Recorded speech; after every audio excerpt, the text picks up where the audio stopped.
So my name is Baptiste, and I'm gonna share Haiti to Hood with y'all today, which is part of Photoville today. And before I share Haiti to Hood, I kind of wanted to walk through the process of how I arrived at that work, because the work is process-based driven, and it is about these lived experiences that has gotten me to creating work about Haitian Americans um, living in the United States. So I was born in Port-au-Prince, Haiti, and I grew up in Miami, Florida. And when I moved there, I had came with my father and my brother and my sister. And I remember these images are back from when I was about 14 years old. These were some of the earliest images I ever took. And it was important for me to take those pictures. There we go. It was important for me to take those pictures because at the time, at a young age, I was learning that your environment and the places around you and what you see matters and is important. And to document your life, whether that was through photography, through drawing, through whatever means that was. And so during that time, our father had walked away from us, and so it was three siblings: myself, my older brother, and my older sister, basically playing mother and father, but also trying to be my friend and also trying to be a good brother and sister. And we were kind of growing up in the projects and watching out for one another. And it was important for me to take these pictures. Back then, I didn't um, understand exactly what their value was, nor did I care. This was my home. This was the place that I was living in. This was, this is where I came back to every day after school. And so it felt honest, it felt right, and and I didn't feel bad.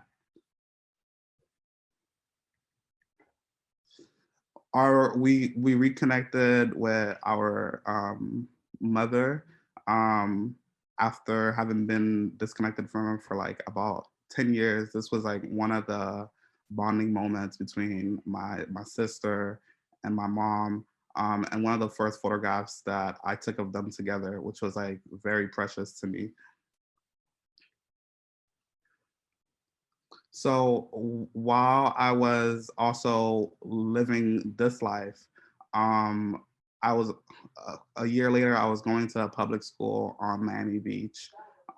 And this school, because I was in a special program, and in this program there was mostly like white students. I think I was like the only black student in all of my classes, and so I had became friends with all of these students in high school, sophomores, juniors, seniors, and when their parents were away, they would throw these ridiculous parties, and these were like pretty wealthy kids who lived on islands on Miami Beach where you had to go through a couple security gates just to get inside of the island. And I had a camera at the time, and I would take these photographs. And to me, this kind of started making me think about ideas of wealth, ideas of class. It started making me examine like where I was living, but not in a necessarily at that age and at that time in a negative light, but just really kind of thinking about those contrasts um, and those different realities that one person could live.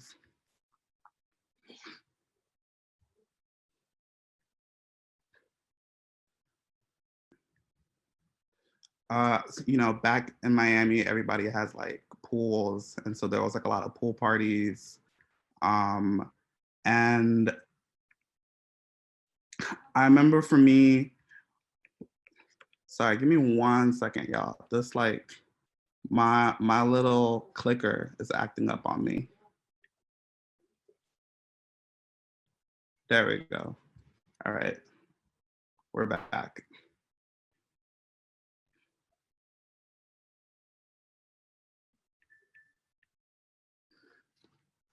fast forward to college. So I'm kind of walking y'all through this journey of images that were important to me in my life that I was taking at the time. Living in Miami, in North Miami, which was a community mostly of Haitian Americans and Black Americans, African Americans, and also going to this high school, and then coming here to New York, where I'm completely separated from that experience. All that I just shared with y'all no longer exists in this new community that I'm in this new world that I'm in. And I'm at Parsons in the textiles and fashion design program. And I'm kind of going back through those images, and I'm thinking about the materials, and I'm thinking about the walls, and what makes, at the time when we were living in the different projects that we were in, I'm thinking, what makes a project a project? What makes your home look the way that it does? Is it the broken down window? Is it a dirty floor? Is it a crack on something that's never been fixed? What are some of the materials that are around those surfaces? And how could like we tell stories about our identities through materials, through stuff, through things? And so those are kind of like the questions circulating in my head. And they were like exciting for me because I was in a way like dissecting my identity, which at the time was confusing. Being queer, being African American, also growing up in the Caribbean, and kind of having to juggle through those different worlds.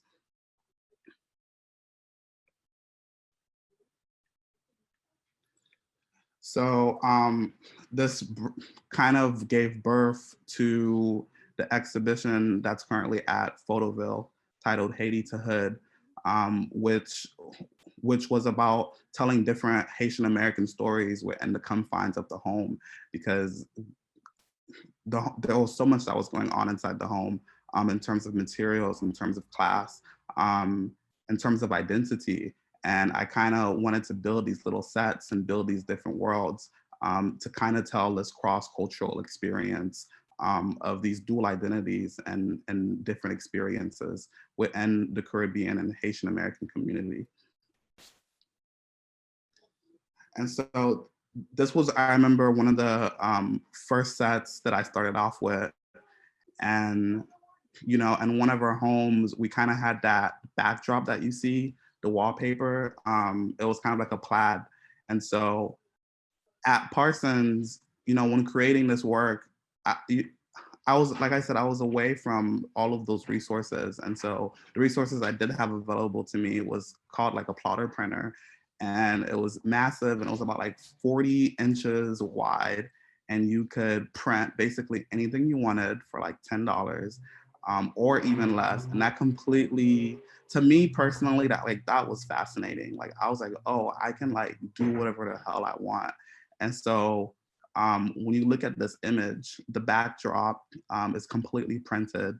The tablecloth is also printed with a piece of plastic over it. And when creating these, I'm thinking about these materials, and how they made people feel, and how they made me feel, and how they also related back to the images that I was taking when I was younger. In collaboration with other artists was a big part of Haiti to Hood. The do-rag that Majestic is wearing was knitted by a Haitian American designer called Katusia Gregoire. And she also was working on a project titled Hood Dandy. So it kind of like was very seamless for us.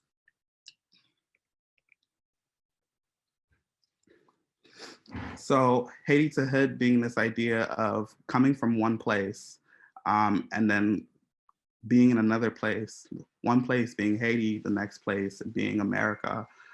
The thing about America is, as an immigrant, when you come to this country, you kind of, most of us, we come here with the idea that, there's this thing, it's the American dream, it's a better life. It's everything that is in our imaginations about what America's greatest possibilities are. But we, we ended up in the hood. And so to us, that was like our version of America.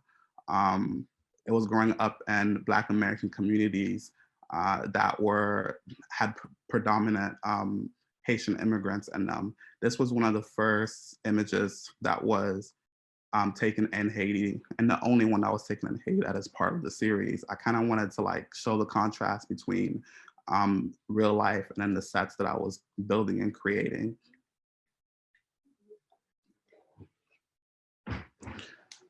Before our father had left us, we we used to do something called import export.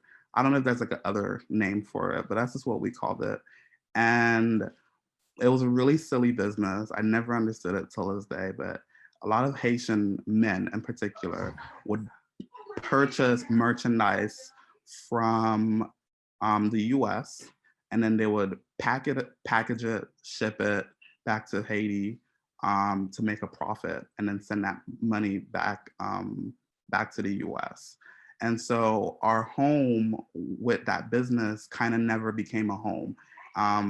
There was always materials found from outside. For example, once we had over 100 televisions in the house for over a month, just repairing TV by TV. Our father would find things like microwaves and bring them back into the home, just to fix and ship back to Haiti. There was a whole economics to this. And so the idea that your home is kind of like half business, half home, and the materials that live inside your home, it tells a story about the person in that home, about class, about why are those microwaves there? Why is there a line in the house? Why are those posters there? And so in a way, it was kind of like a 3D collage of bringing those realities together.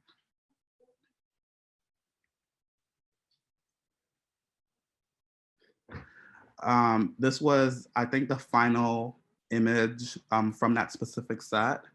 Uh, and you know, in the Haitian community, there's mental health isn't something that is like widely considered. When something is happening to someone, it's, you know, we usually look upon our fate. We usually turn to God. And so this was one of the images where something just doesn't feel right. Something's happening. Um, why is she painting completely over this wallpaper? And so thinking about that and like how I grew up in my childhood, and I kind of wanted to bring that like into an image, and less about it even making sense, but more about how it made me feel and more about how it made like people feel when they see this image.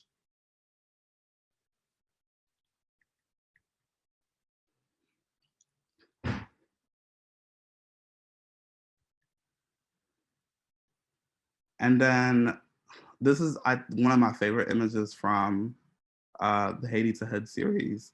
And when I speak about collaboration, this image took about over a month, like the specific set took over a month to build.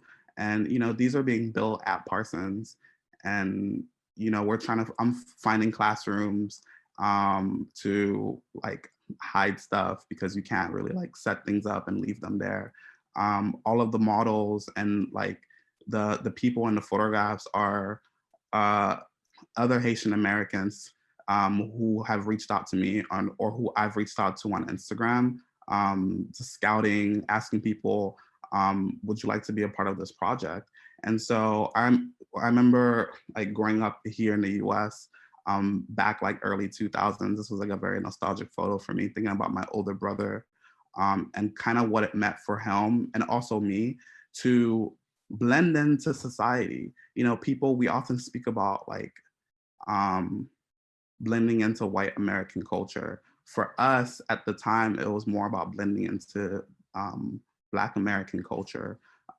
We had accents, and we were going to a predominantly uh, African American school, and so you know, just kind of like, what are you listening to? What video games are you playing? Who are your favorite artists? What is the fashion? at everybody was sagging their pants. How low are you sagging your pants? And so when I was creating this image, it was about kind of collaging those worlds together. Back in our apartment, we had this window that was like messed up. We had never fixed it. And so I'm thinking, well, if we did fix it, it'll probably be covered up with duct tape.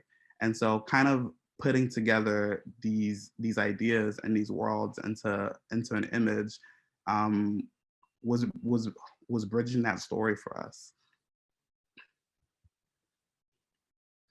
This was kind of like a mood board of how I always start like the process. Just kind of like putting together stuff that feels right.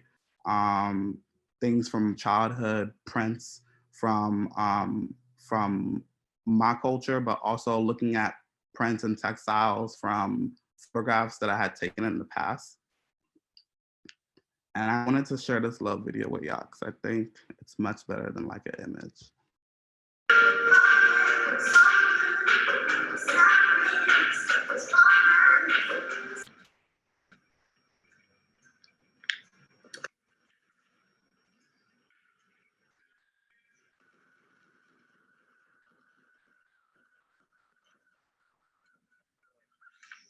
Hey, let's see this. Let's see. Get it down. Get it down. Woo! Hey. Okay, Papa Jacques. For making me sad.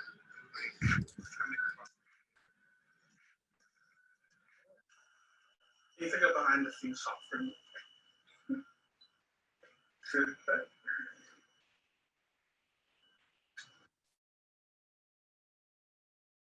So a lot of the process is material based because I feel like these materials, cotton, wool, processes like screen printing, I could tell stories through those using plotter printers.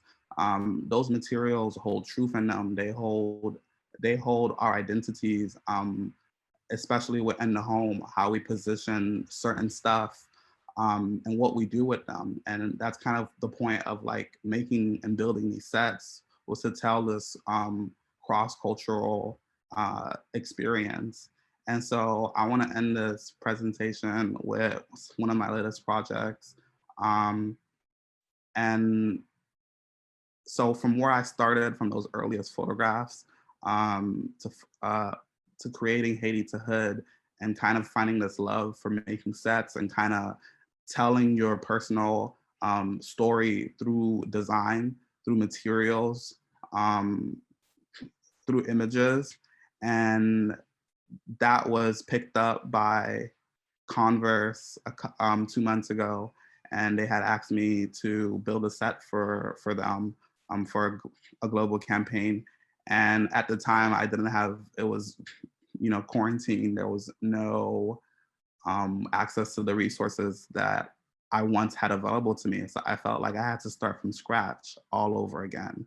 Back from when I left Miami, start from scratch. Move to New York, start from scratch. And now I don't have any of those, the screen printing, the printing.